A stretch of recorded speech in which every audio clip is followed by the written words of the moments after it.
Hey guys, so today I thought I would talk about getting started homesteading with little to no money to do so, since it's something we know a fair amount about. We've lived here about a year and a half now, and as you can probably tell from the garages and the barn back there, it's still definitely a work in progress around here.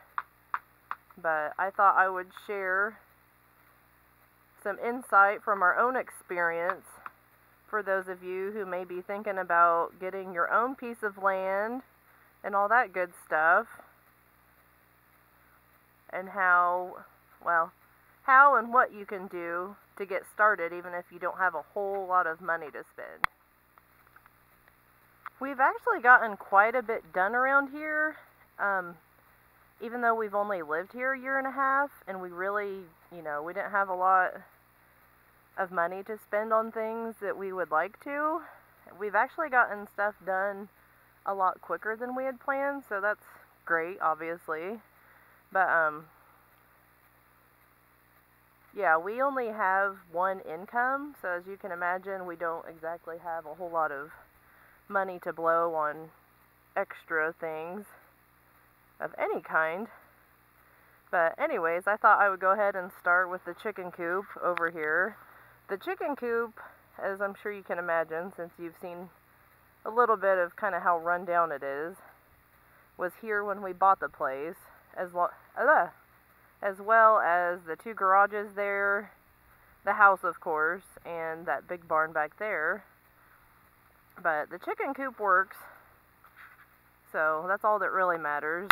I'm sure we'll have to rebuild it eventually, because it is getting pretty old, and especially around the bottom, it's getting kind of worn out. The boards are starting to rot a little bit, but like I said, it works for now. But this area where they're penned in at, we actually did ourselves, I think it was August of last year. So this is all new here. We used to let the chickens free range until that, which was fine. But then they started stealing the cat food and pooping all over the sidewalk and behind the back door, and it was just a mess.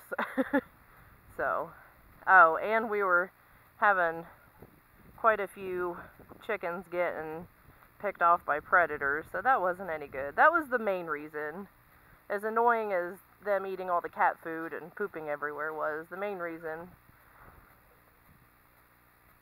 was to keep them safe. So I'll go ahead and go in here and show you a little bit. Hopefully no one tries to escape.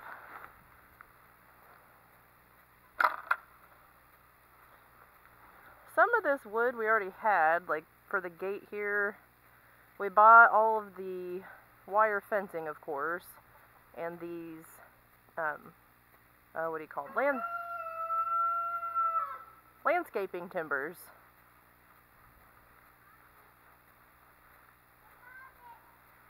And then, I apologize, my 4-year-old insisted on coming out with me.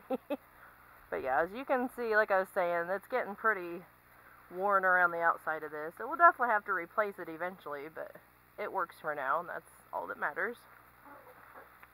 And then in here, we actually, I should show you this. This door we actually made out of an old tabletop that was sitting in here. That's another thing I wanted to mention.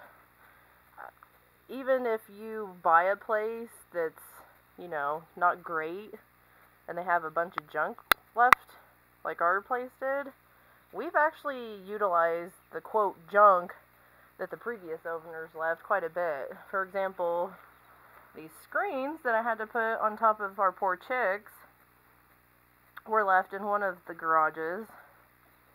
I had to put these up yesterday. That's a whole other story, but I had to put those up yesterday trying to keep the big girls out because we had 2 of our hens in here when I came out in the morning, and 2 of the chicks got beat up pretty bad. So that's no good. To be honest, I'm surprised they're still even alive today, because they got some pretty bad wounds. But anyways, their little totally having a brain fart here. The roosting bar here was the rest of that table that the door came from. And then, as you can see, their higher roosting bar here is nothing fancy, and it's just a big stick that we screwed into the wall. So I definitely recommend making do with what you have. And then most of this wood, the boxes were already here, the nesting boxes, as far as like this part. Oh good, there's some eggs in here, awesome. Our girls just finally started laying more again since we've been adding more protein to their diet. But like these boards up in front is just wood we had left over. And this down here that we patched up all the big major holes and open spaces, all those colorful boards, they were also just laying in here from God knows what. So yeah. Okay, like I was saying, these garages that were here when we bought the place are a little weathered and beat up, as you can see. But they work for stuff we can store outside. But that's another major thing I would recommend if you're still just looking for land or land with a house or whatever it is that you're interested in. Don't be afraid to buy a place that needs a little fixing up. Which we had to do quite a bit of work on our house before we were able to move in. But especially if one of you is handy, I think it's definitely, personally, I think it's better to buy a place that needs some work that you can get for cheaper and just work on it as you go, as opposed to spending beyond your means, if you will, like it seems like most people mine and John's age likes to do, and buying a place that's already move-in ready or, you know, just needs cosmetic updates, which our house definitely needs some of those, but that's the least of our worries. Because we can live with wood paneling for a while, but we wanted to get all of our outdoor stuff done because we're more interested in that. And then you can see this, I don't know if you can see up here, I'll walk up here a little bit.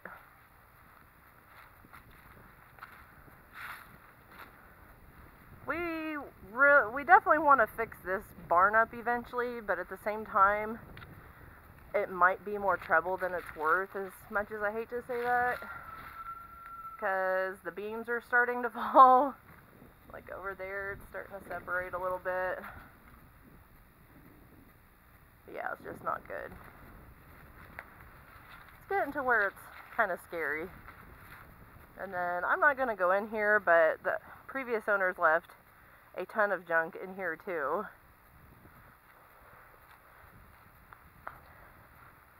But like I said, we've actually done quite a bit with said junk. Besides those screens that I showed you in the chicken coop, we've also used some parts to make this awesome lawnmower cart here. Like these wheels we found in this barn, and some of that pallet wood that's down there on the bottom was here. It seems like there was something else. But yeah, like I said, even if there's junk left, you can probably find something to do with it eventually. And just use what you have. Like, sure you can see the supports or whatever you want to call them on this thing. Yeah, just sticks.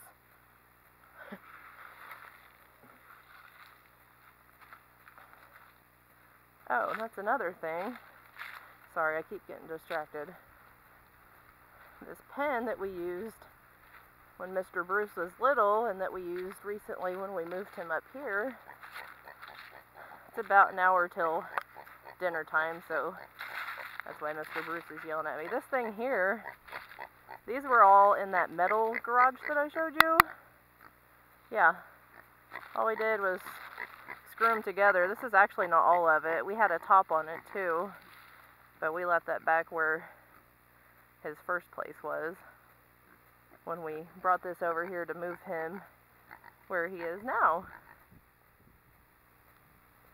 Another thing that we also had here when we moved in was this laundry line pole, but the other one was missing.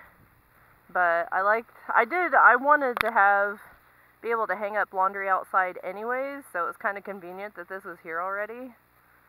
But instead of buying a whole brand new metal pole and having to mess with that, we have cut down quite a few trees and still need to cut some down, which I'll get to that in a minute.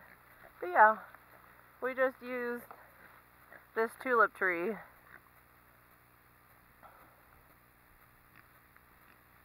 which it actually wasn't growing here.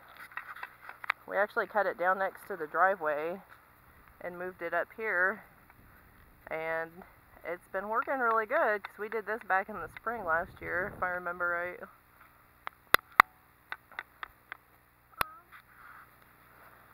So what about planting if you don't have the money for a rototiller? Well, you can always just plant stuff straight in the ground, of course, which is actually what we did back here last summer.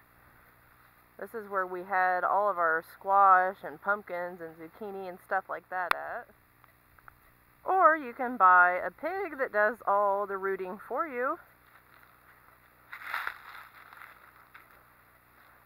such as over here, which you can see more on one of my other videos, which I'll link below. But yeah, this is all from one guinea hog, American guinea hog, in only a 2-month time.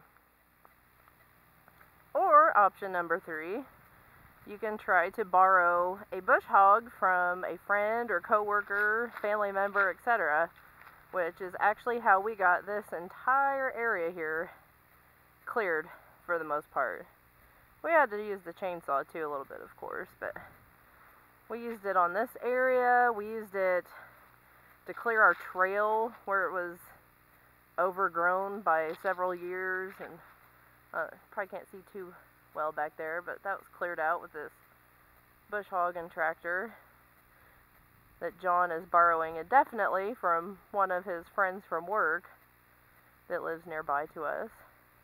So yeah, each method obviously has its advantages and disadvantages. Obviously, if you plant straight in the ground, you're going to have to do something about weeds, which you'll either have to get some mulch or put some cardboard down, which is what we did in our smaller garden last year. If you end up getting a pig like we did, you'll obviously have to do a little bit of planning and put him or her in your area well enough ahead of time that they get all of the work done, and you can let your garden rest a little bit so the poop can kind of, it is what it is. And then obviously option number 3 is kind of the easiest. As you can tell, we have a lot of trees, which was what was mostly back here. We've already burned them. But yeah. That's only... Option number 3 would be most easy, probably. Would be the easiest, but that's only if you're lucky enough to know someone who's willing to drop off their bush hog at your house.